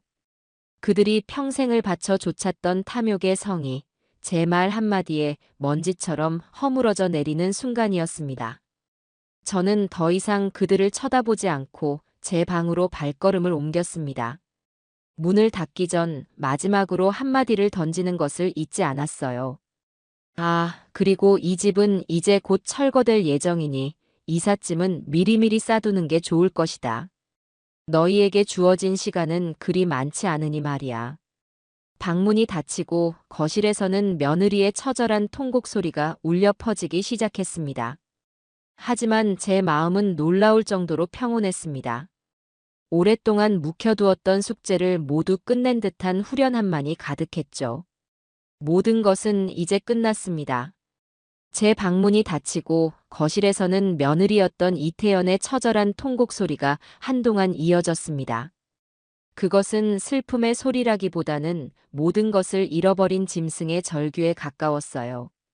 저는 그 소리를 배경음악 삼아 제 방 책상에 앉아 묵묵히 신문을 펼쳤습니다. 제 마음은 놀라울 정도로 평온했습니다. 오랫동안 앓던 이가 마침내 빠져나간 듯한 후련함, 혹은 복잡하게 꼬여있던 실타래의 마지막 매듭을 풀어낸 듯한 명료함만이 가득했죠. 모든 것은 이제 끝났다고 생각했습니다. 하지만 그것은 저만의 착각이었습니다. 진짜 광기는 이제부터 시작될 참이었으니까요. 다음 날 아침, 저는 평소처럼 거실로 나갔습니다. 밤새 무슨 일이 있었는지 거실은 폭풍이라도 휩쓸고 간 듯 엉망이었습니다. 소파 쿠션은 아무렇게나 던져져 있었고 탁자 위에는 부서진 찻잔 조각이 널려 있었죠. 아들놈은 넋이 나간 사람처럼 소파에 주저앉아 있었고 이태연은 퉁퉁 부은 눈으로 저를 노려보고 있었습니다. 그녀의 눈에는 더 이상 눈물이 없었어요. 대신 그 자리에는 모든 것을 파괴해 버리겠다는 도끼만이 이글거리고 있었습니다. 제가 식탁에 앉자 이태연이 제 앞으로 다가와 삿대질을 하며 소리치기 시작했습니다. 당신, 우리가 이대로 순순히 물러날 거라고 생각하면 큰 오산이야. 이건 명백한 사기라고. 내가 변호사 선임해서 당신 같은 악질 영감은 감옥에 쳐넣고 말 테니까. 저는 그녀의 발악을 가만히 듣고만 있었습니다. 법에 대해 무지한 자가 내뱉는 가장 흔한 협박이었죠. 저는 찻잔을 들어 차를 한 모금 마시고는 나직이 대꾸했습니다. 그래, 어디 한번 해보거라. 유능한 변호사를 사려면 돈이 꽤나 들 텐데 그 돈은 있으려나 모르겠구나. 제 말에 이태연의 얼굴이 울그락불그락 달아올랐습니다. 그녀는 분을 이기지 못하고 다시 한번 소리를 질렀지만 저는 더 이상 상대하지 않고 신문으로 시선을 돌렸습니다. 무시. 그것이 저런 부류의 인간을 가장 미치게 만드는 방법이라는 것을 저는 잘 알고 있었으니까요.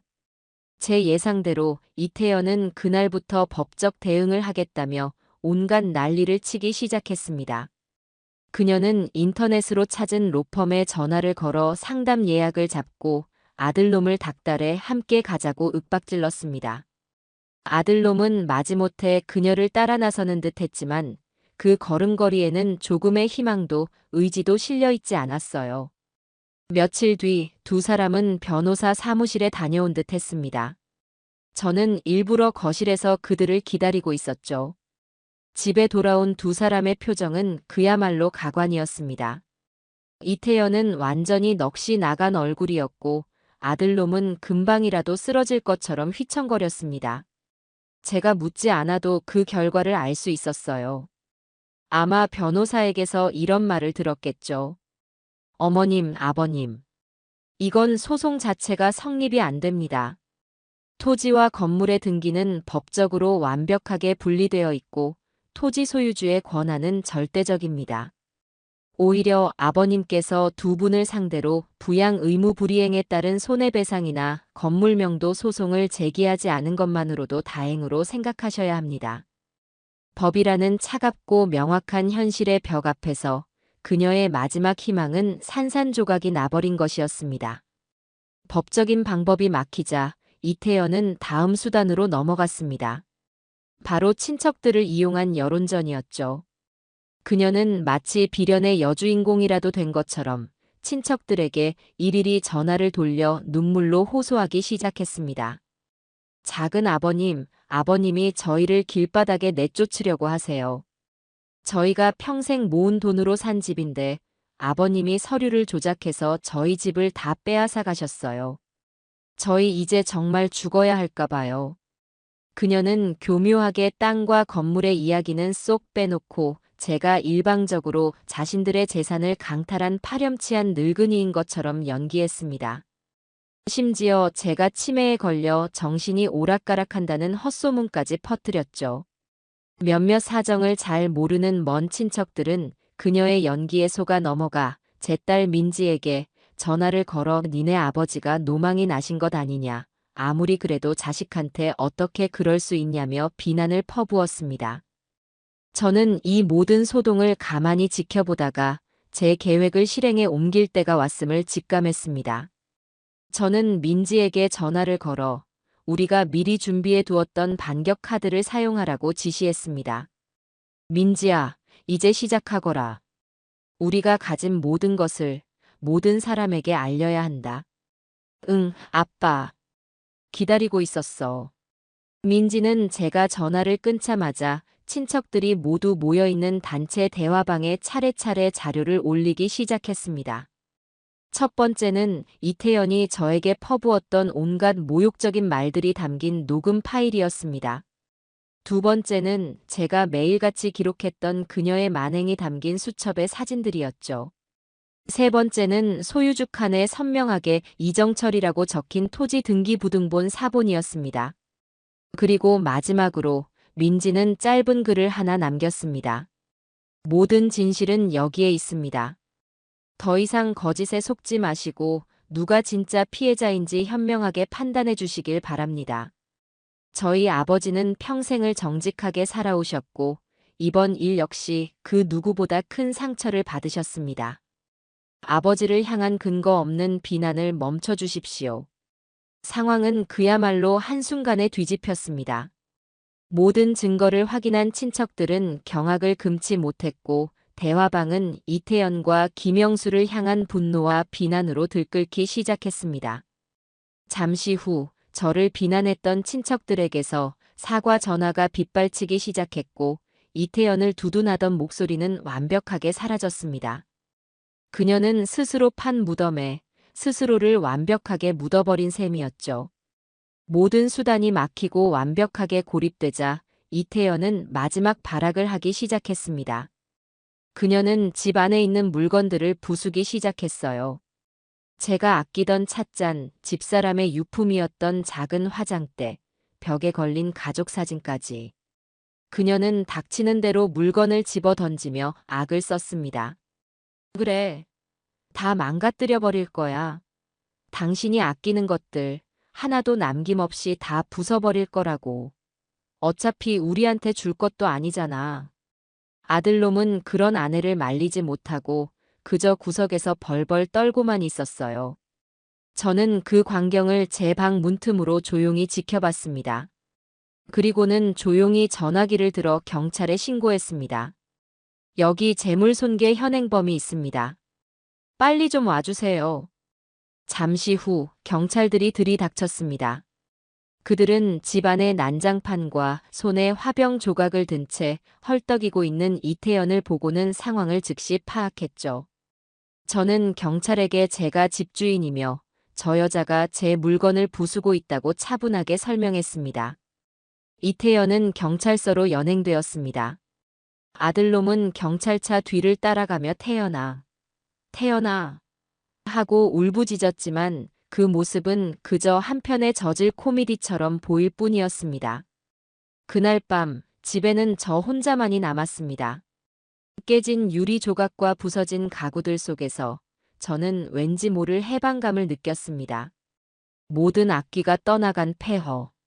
하지만 이 폐허 위에서 저는 다시 시작할 수 있을 것 같았습니다. 이태연은 재물손괴죄로 조사를 받게 될 것이고 이 사건은 앞으로 있을지도 모를 모든 법적 다툼에서 저에게 아주 유리한 증거가 되어줄 것이었습니다. 저는 깨진 가족사진 액자를 들어 그 안에서 제 아들과 며느리의 웃는 얼굴을 찢어냈습니다. 그리고 그 자리에 제 딸 민지와 저의 사진을 다시 끼워 넣었습니다. 이제야 비로소 모든 것이 제자리를 찾은 듯 했습니다. 이태연이 경찰서에 연행된 사건은 이 길고 지독했던 싸움의 종지부를 찍는 결정적인 계기가 되었습니다. 그녀는 재물손괴 혐의로 조사를 받고 풀려났지만 그 일로 인해 이성을 완전히 상실한 듯 보였어요. 집에 돌아온 그녀는 남은 짐을 싸기 시작했습니다. 더 이상 이 집에서 버틸 수 없다는 것을, 그리고 저라는 사람을 이길 수 없다는 것을 깨달은 것이겠죠. 짐을 싸는 동안 두 사람 사이에서는 차마 귀로 듣기 힘든 험한 말들이 오갔습니다.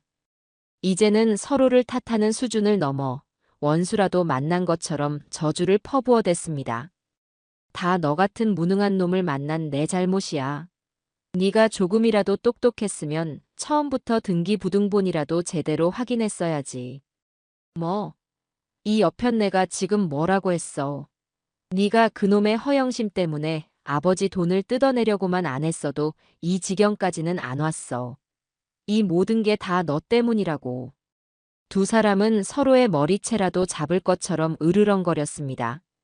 그들이 지난 몇 년간 쌓아 올렸던 탐욕의 동맹은 돈이라는 접착제가 떨어지자 너무나도 허무하게 무너져 내렸습니다. 그들의 관계는 사랑이나 신뢰가 아니라 오직 이익으로만 엮여 있었던 것이죠. 저는 그들의 마지막 다툼을 그저 무심히 지켜봤습니다.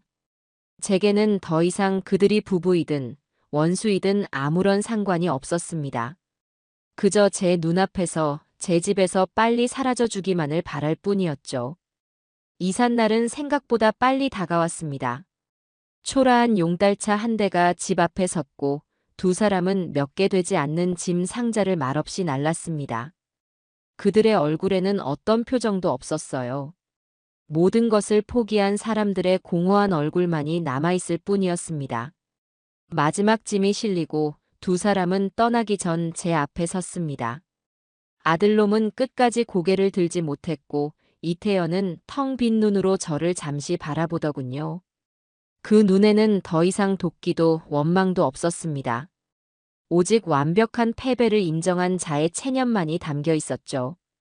저는 자리에서 일어나 그들의 뒤를 따라 현관문 밖으로 나갔습니다. 그리고 멀어져가는 용달차의 뒷모습을 오랫동안 바라봤어요. 제 마음속에서 무언가 무겁고 질긴 것이 툭 하고 끊어져 나가는 기분이었습니다. 두 사람이 떠난 집은 쥐 죽은 듯이 고요했습니다. 하지만 지난번과는 다른 훨씬 더 완전한 고요함이었어요. 저는 집 안으로 돌아와 가장 먼저 모든 창문을 활짝 열어젖혔습니다. 그들이 남기고 간 불쾌하고 탁한 공기를 모두 밖으로 내보내고 새롭고 신선한 공기를 집 안가득 채우고 싶었어요. 그리고 저는 전화기를 들었습니다. 제가 전화를 건 곳은 폐기물 처리 업체였어요. 여기 가정집인데요. 집 안에 있는 모든 가구와 살림살이를 전부 다 버리고 싶습니다. 하나도 남김없이요. 며칠 뒤 작업복을 입은 인부들이 집에 들이닥쳤습니다. 그들은 제 지시대로 집 안에 있는 모든 것들을 밖으로 꺼내기 시작했습니다. 아들 내외가 쓰던 침대, 그들이 앉았던 소파, 함께 밥을 먹었던 식탁, 그리고 이태연이 부수다 남긴 온갖 잡동사니들까지. 그 모든 것들이 제 눈앞에서 차례차례 트럭 위로 실려 나갔습니다. 저는 그 모습을 보며 묘한 해방감을 느꼈습니다. 이것은 단순한 가구 정리가 아니었어요. 이것은 제 과거를, 저를 짓눌렀던 모든 나쁜 기억들을 제 손으로 직접 폐기하는 의식이었습니다. 그들의 흔적이 하나씩 사라질 때마다 제 마음도 조금씩 가벼워지는 것 같았어요. 모든 것이 비워진 집은 휑했지만 오히려 더 넓고 깨끗해 보였습니다. 저는 텅 빈 거실 한가운데 서서 깊은 숨을 내쉬었습니다. 이제 이 집은 온전히 저만의 공간이 되었습니다. 그로부터 며칠 뒤 저는 박 변호사와 함께 재개발 조합 사무실을 찾아갔습니다. 그리고 제가 그토록 기다려왔던 서류에 도장을 찍었죠. 바로 토지 매도 계약서였습니다. 제가 가진 땅을 건설사에 넘기고 그에 대한 보상금을 지급받는 최종 계약이었어요. 계약을 마치고 나오는 길에 박 변호사가 제게 물었습니다. 회장님, 이제 이 큰 돈으로 무엇을 하실 생각이십니까? 저는 잠시 하늘을 올려다보며 생각에 잠겼습니다. 그리고는 나직이 대답했죠. 글쎄 우선 이 지긋지긋한 동네부터 떠나야겠지. 그리고는 아주 조용하고 평화로운 곳에 나만의 진짜 집을 한번 지어보고 싶네. 그날 오후 저는 부동산에 들러 제가 살던 집이 있던 동네의 철거 일정을 확인했습니다. 철거는 바로 다음 주 금요일부터 시작된다고 하더군요. 저는 달력에 그날을 동그라미 쳐놓았습니다. 제 인생의 한 막이 완전히 끝나는 날이자 새로운 막이 시작되는 날이었죠. 저는 그 역사적인 순간을 제 눈으로 직접 지켜볼 생각이었습니다. 철거 전날 밤, 저는 텅 빈 집에서 홀로 잠이 들었습니다. 창밖은 칠흑같이 어두웠지만 제 마음은 이상하리만치 고요하고 평화로웠습니다. 내일 아침이면 이 낡은 건물과 함께 제 과거의 모든 앙금과 상처들도 함께 무너져 내릴 겁니다. 그리고 그 폐허 위에서 저는 비로소 새로운 삶을 시작하게 될 것이었어요. 저는 그 장엄한 최후를 직접 제 눈으로 지켜볼 준비를 마쳤습니다. 그 집이 내 아들놈과 며느리였던 여자가 우리 집이라 부르던 그 낡은 건물이 포클레인의 집개발 아래 먼지가 되어 사라지던 날, 나는 비로소 길고 지독했던 열병의 끝을 보았습니다. 언덕 위 차 안에서 마시던 커피는 이미 식어 있었지만 제 마음은 아주 오랜만에 찾아온 따스하고 고요한 평온으로 가득 차 있었죠.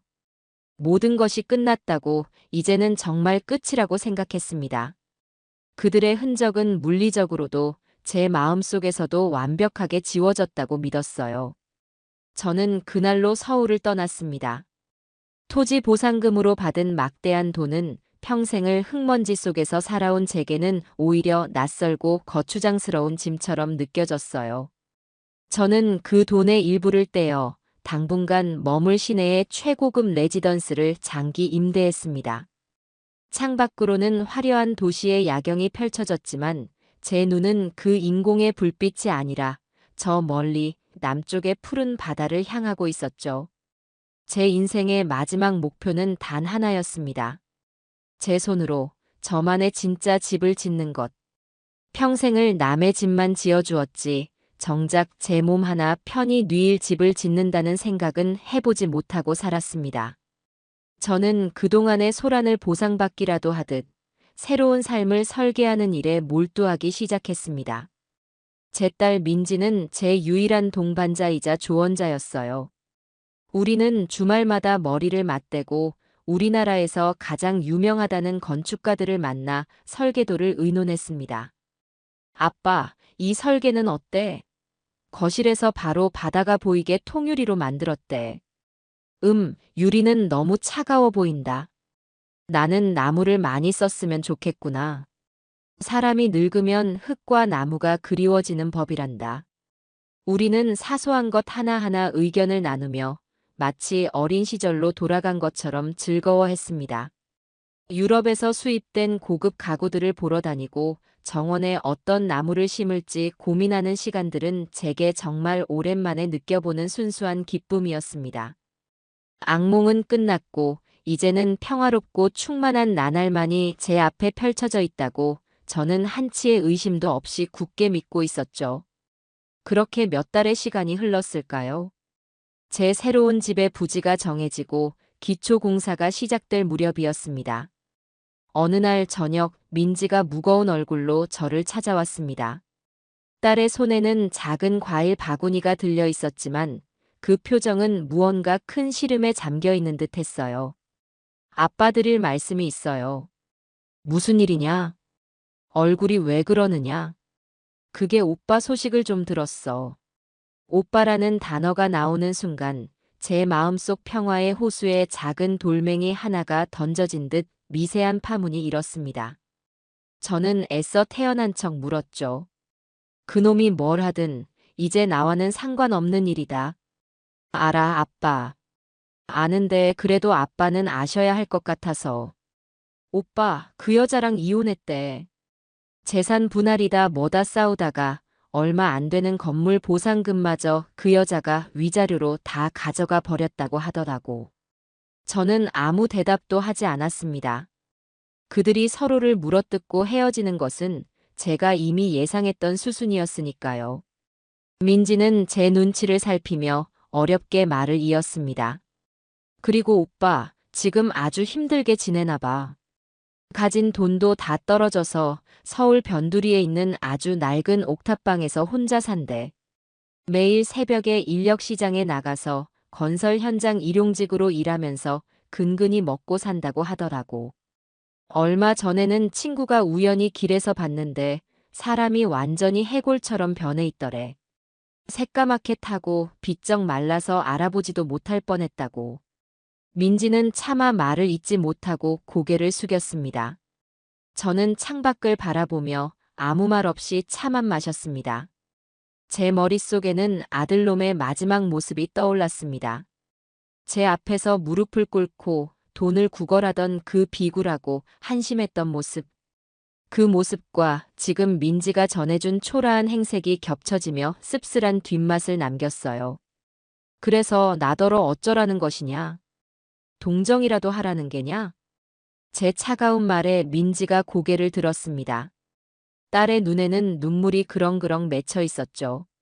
아니, 아빠. 그런 거 아니야. 그냥 아빠 아들이잖아. 아무리 큰 죄를 지었어도 아빠가 낳은 아들이잖아. 저렇게 비참하게 사는 걸 알면서도 아빠가 정말 아무렇지도 않을까 싶어서. 아무렇지도 않다. 그놈은 자기가 저지른 일에 대한 대가를 치르고 있는 것뿐이다. 뿌린 대로 거두는 것, 그게 세상의 이치야. 나는 더 이상 그놈 때문에 내 평화를 깨고 싶지 않다. 그러니 너도 앞으로 내 앞에서 그놈 이야기를 꺼내지 말 거라. 저는 단호하게 선을 그었습니다. 민지는 더 이상 아무 말도 하지 못하고 무거운 한숨만 내쉬었죠. 그날 밤 민지가 돌아간 후 저는 홀로 서재에 앉아 잠을 이루지 못했습니다. 아무렇지도 않다고 큰 소리는 쳤지만 제 마음속에서는 꺼져버린 줄 알았던 불씨가 다시 희미하게 타오르고 있었어요. 미움이나 분노 같은 감정은 아니었습니다. 그저 허망함. 그래, 허망함이었어요. 평생을 바쳐 키운 아들의 마지막이 저토록 처참하다는 사실이 제 인생 전체를 부정하는 것만 같아 가슴 한구석이 시려왔습니다. 저는 애써 그 감정을 떨쳐내려 했습니다. 자업자득이다. 나와는 상관없는 일이다라고 수없이 되뇌었죠. 하지만 그럴수록 흙먼지를 뒤집어 쓴 채 공사장에서 벽돌을 나르고 있을 아들의 모습이, 기름때 묻은 얼굴로 차가운 컵라면을 삼키고 있을 아들의 모습이 자꾸만 눈앞에 어른거렸습니다. 그렇게 며칠이 지났을까요? 민지에게서 짧은 문자 메시지가 한 통 왔습니다. 아빠, 오빠한테서 연락 왔어. 돈 달라는 소리는 아니고 그냥 아빠는 잘 지내시는지, 건강은 괜찮으신지 한 번만 물어봐 달라고 하더라. 저는 그 문자를 한참 동안 들여다봤습니다. 그리고는 아무런 답장도 하지 않고 휴대폰을 덮어버렸어요. 하지만 그날 이후 저는 제 마음속에서 시작된 작은 파문이 결코 쉽게 가라앉지 않을 것임을 예감해야만 했습니다. 제 아들놈 김영수는 그렇게 제 평화로운 왕국의 성벽 아래에 아주 희미하지만 끈질긴 그림자를 들이우기 시작한 것이었습니다.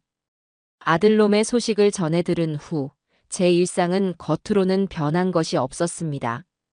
여전히 아침이면 남쪽 바닷가에 짓고 있는 새 집의 공사 현장을 둘러보고 오후에는 민지와 함께 가구를 고르러 다니거나 조용한 찻집에서 시간을 보냈죠.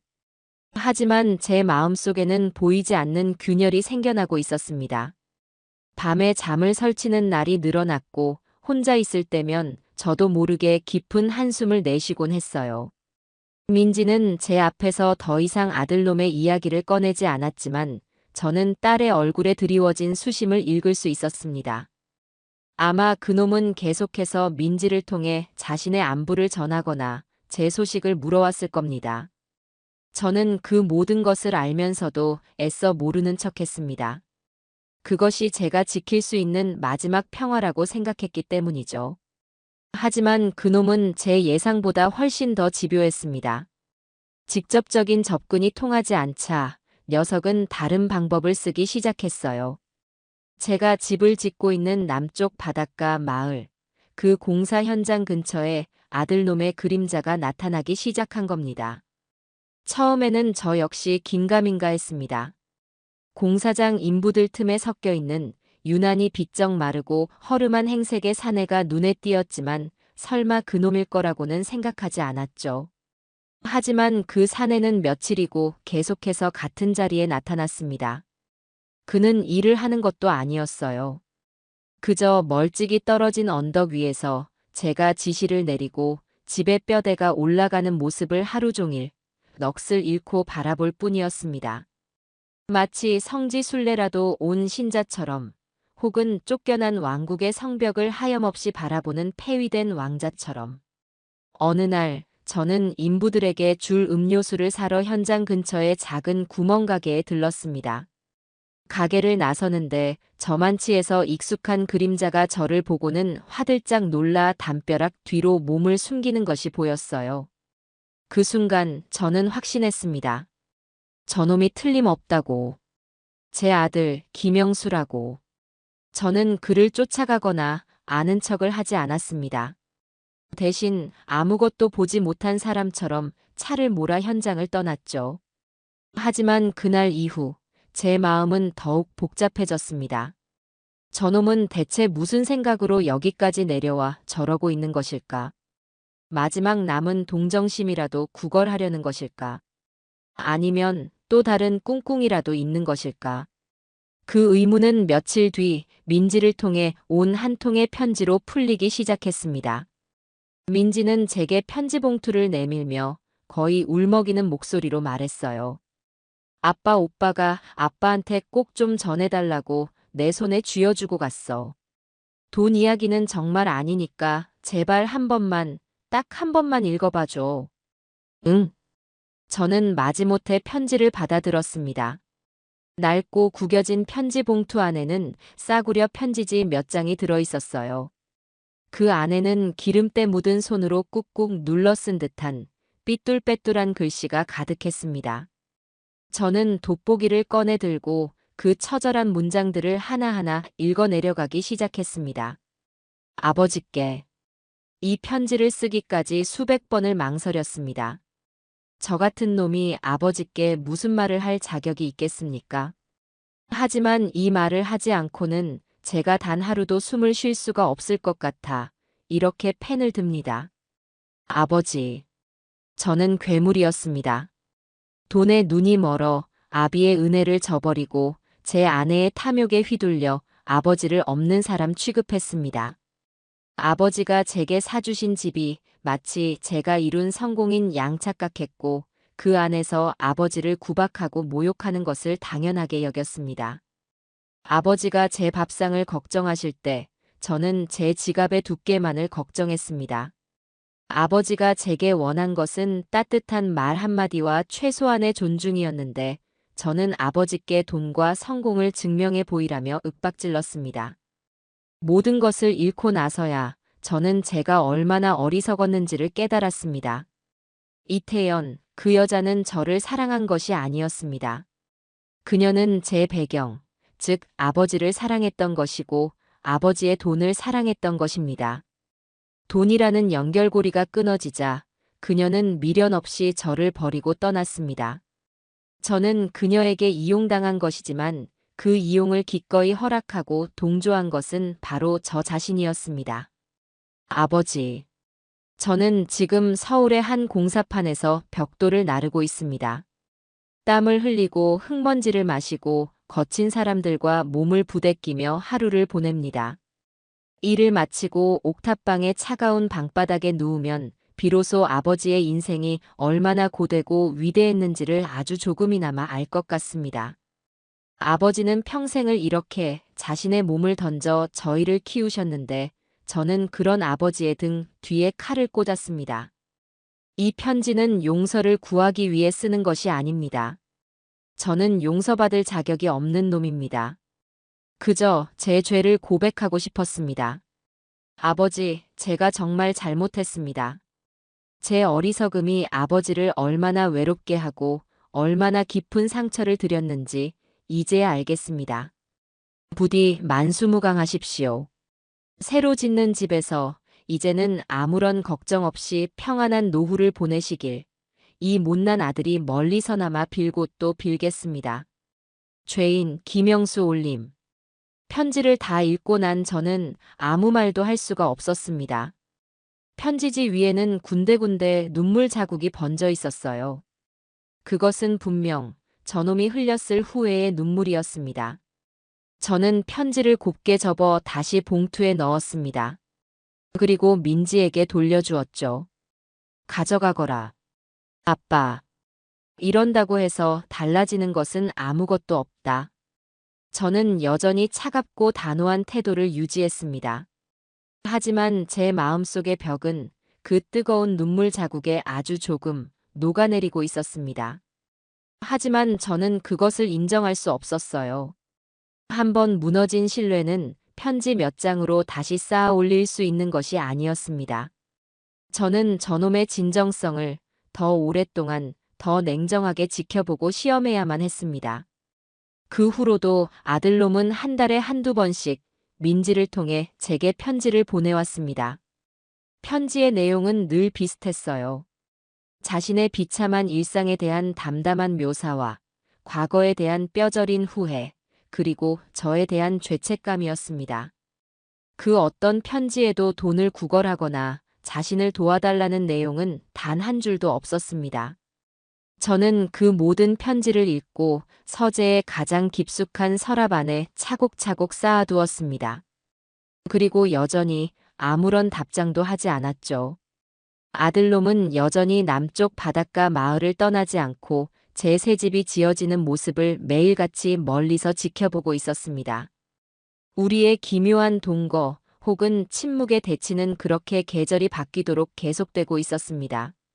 저는 그저 기다렸습니다. 저놈이 언제쯤 포기하고 떠날지, 혹은 저놈의 진심이 언제쯤 제 마음의 마지막 빗장을 열게 될지를.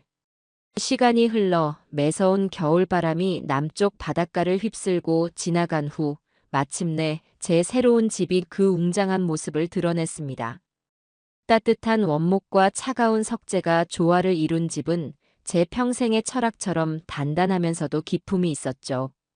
저는 그 집의 송혜원, 즉 소나무와 바다의 정원이라는 이름을 붙여주었습니다. 제 인생의 마지막 안식처가 될 곳이었습니다. 집이 완성되고 저는 민지와 함께 이삿짐을 정리하며 분주한 나날을 보냈습니다. 아들놈은 더 이상 공사 현장 근처에 나타나지 않았어요. 아마 집이 완성되었으니 이제 자신이 머물 이유가 없다고 생각한 것이겠죠. 저는 녀석이 조용히 떠났다고 생각했습니다. 그리고 그것이 우리 부자 관계의 마지막이라고 여겼죠. 하지만 녀석은 떠나지 않았습니다. 제가 새 집에 입주한 지 일주일쯤 지난 어느 날 저녁, 민지가 아주 심각한 얼굴로 저를 찾아왔습니다. 아빠, 오빠가 쓰러졌대. 뭐라고? 어디서 어떻게? 마을 이장님한테서 연락이 왔어. 오빠가 묵고 있던 마을 회관 근처의 작은 창고에서 며칠째 나오지를 않아서 문을 열어봤더니 고열에 시달리면서 쓰러져 있었다고 하더라고. 영양실조에 과로가 겹친 것 같다고. 그 말을 듣는 순간 제 머릿속이 하얘졌습니다. 그동안 애써 눌러왔던 모든 감정들이 한꺼번에 터져 나오는 것 같았어요. 저는 겉옷을 챙겨 들고 생각할 겨를도 없이 밖으로 뛰쳐나갔습니다. 아들놈이 누워있는 곳은 마을의 작은 보건소였습니다. 좁은 침대 위에 녀석은 링거를 꽂은 채 미동도 없이 누워 있었어요. 몇 달 사이에 녀석은 제가 알던 아들의 모습이 아니었습니다. 움푹 팬 눈, 앙상하게 드러난 광대뼈, 거북이 등처럼 갈라진 손등. 그것은 제 아들이 아니라 삶의 벼랑 끝에 서 있는 한 낯선 남자의 모습이었습니다. 제가 멍하니 서 있는데 녀석이 희미하게 눈을 떴습니다. 그리고 저를 발견하는 순간 그 텅 빈 눈에서 눈물이 주르륵 흘러내렸어요. 그 녀석은 무언가 말을 하려고 입을 달싹였지만 목소리가 나오지 않는 듯 했습니다. 그저 저를 향해 갈라진 손을 힘겹게 뻗을 뿐이었죠. 저는 그 손을 잡아주지 않았습니다. 대신 녀석의 곁에 의자를 끌어다 놓고 조용히 앉았습니다. 그리고는 밤이 새도록 아무 말 없이 녀석의 곁을 지켰습니다. 우리가 나눈 것은 대화가 아니었습니다. 그것은 침묵이었고 눈빛이었고 함께하는 시간 그 자체였습니다. 다음 날 아침 녀석의 열은 조금 내렸고 기력도 어느 정도 회복한 듯 보였습니다. 제가 자리에서 일어나 떠나려고 하자 녀석이 힘겹게 제 옷자락을 붙잡았습니다. 그리고는 아주 작은 목소리로 제게 말했어요. 아버지 죄송합니다. 아버지 집 근처를 더럽혀서 죄송합니다. 이제 정말 떠나겠습니다. 저는 녀석의 손을 뿌리치지 않았습니다. 대신 아주 오랫동안 녀석의 얼굴을 내려다봤어요. 그리고 마침내 제 마음속 가장 깊은 곳에 있던 마지막 빗장을 열기로 결심했습니다. 따라오너라. 저는 짧게 말하고 보건소를 나섰습니다. 아들놈은 영문도 모른 채 비틀거리는 몸을 이끌고 제 뒤를 따랐죠. 제가 그를 데리고 간 곳은 바로 제 새집 송혜원이었습니다. 집 앞에 선 아들놈은 그 웅장하고 아름다운 모습에 압도당한 듯 아무 말도 하지 못했습니다. 저는 녀석을 데리고 집 안으로 들어갔어요. 그리고는 거실의 가장 좋은 자리에 녀석을 앉혔습니다. 여기가 아버지 집이군요. 정말 멋집니다. 녀석이 넋을 잃고 중얼거렸습니다. 저는 부엌으로 가 제 손으로 직접 따뜻한 죽을 끓이기 시작했습니다. 쌀을 씻고 채소를 다지고 정성을 다해 죽을 끓이는 동안 저는 아무 말도 하지 않았어요. 아들놈 역시 조용히 그 모습을 지켜볼 뿐이었습니다. 잠시 후 김이 모락모락 나는 죽 한 그릇이 녀석의 앞에 놓였습니다. 먹어라.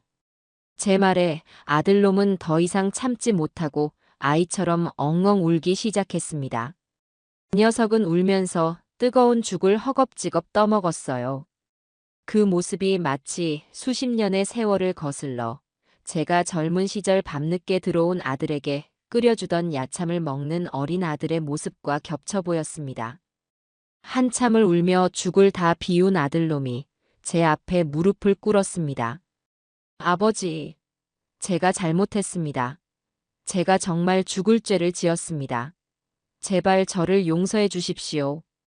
녀석은 바닥에 머리를 찌으며 진심으로 용서를 구했습니다. 저는 그런 아들을 가만히 내려다봤어요. 그리고는 나직이 하지만 단호하게 말했습니다. 일어나거라. 녀석이 눈물 젖은 얼굴로 저를 올려다봤습니다. 네가 흘리는 눈물이 진심이라는 것은 이제 알겠다. 그리고 네가 네 죄를 뼈저리게 뉘우치고 있다는 것도 알겠다. 제 말에 녀석의 얼굴에 희미한 희망이 떠올랐습니다. 하지만 저는 이내 그 희망을 제 손으로 거두어야만 했습니다. 하지만 영수야. 한번 깨진 그릇은 다시 붙일 수 없는 법이다. 금이 간 신뢰는 결코 예전으로 돌아갈 수 없어. 나는 더 이상 너를 원망하지는 않겠다. 하지만 너는 다시는 내 아들이 될 수는 없다. 아버지, 나는 너를 용서하겠다. 하지만 그것은 부자관계의 회복을 의미하는 것이 아니다. 한 인간으로서 다른 한 인간의 처절한 반성을 받아들이겠다는 의미일 뿐이다. 너와 나는 이제 각자의 길을 가야 한다. 저는 자리에서 일어나 서재에서 봉투 하나를 가져와 녀석에게 건넸습니다. 이 안에는 큰 돈이 들어있지 않다. 네가 다시 시작할 수 있는 최소한의 자금이다. 이 돈으로 방을 얻고 기술을 배워라. 그리고 다시는 내 앞에 나타나지 마라. 제 말에 아들은 봉투를 받지 않고 고개를 저었습니다. 아닙니다, 아버지. 저는 돈을 바라고 온 것이 아닙니다. 저는 아버지의 이 말씀만으로도 충분합니다. 녀석은 자리에서 일어나 저를 향해 아주 깊이 허리를 숙였어요. 감사합니다, 아버지. 제게 마지막 가르침을 주셔서 정말 감사합니다. 그 말을 끝으로 아들은 미련 없이 돌아섰습니다. 저는 떠나가는 녀석의 뒷모습을 더 이상 붙잡지 않았죠. 그것이 제가 그에게 해줄 수 있는 마지막 배려이자 가장 큰 가르침이었으니까요. 아들이 떠난 후 저는 홀로 거실에 앉아 바다를 바라보았죠. 어찌 마음 한구석이 시리지 않겠어요. 제 손으로 자식과의 인연의 마침표를 찍는 일인데. 하지만 가슴을 저미는 이 감정은 지난날 저를 괴롭혔던 분노나 후회와는 다른 종류의 것이었습니다. 지난 시간은 그릇된 것을 바로잡기 위한 과정이었을 뿐, 그 끝에 승리나 패배는 없더군요. 그저 모든 것이 마땅히 있어야 할 자리로 돌아갔을 뿐이죠. 제게 등을 보이고 떠나는 아들의 뒷모습에서 저는 비로소 아버지로서 제가 해줄 수 있는 마지막 역할이 끝났음을 깨달았습니다. 돈이나 집이 아닌 스스로의 힘으로 일어서는 법을 배우라는 이 냉정한 가르침이야말로 제가 그 아이에게 물려줄 수 있는 진정한 마지막 유산이었던 셈입니다. 저는 더 이상 원망과 기대를 짊어진 아비가 아니었어요. 저는 그저 지난 세월의 무거운 짐을 내려놓고 비로소 자유로워진 한 사람의 이정철일 뿐이었죠. 그리고 그것으로 정말로 충분했습니다. 제 마음에도 드디어 진짜 평화가 찾아온 기분이었어요.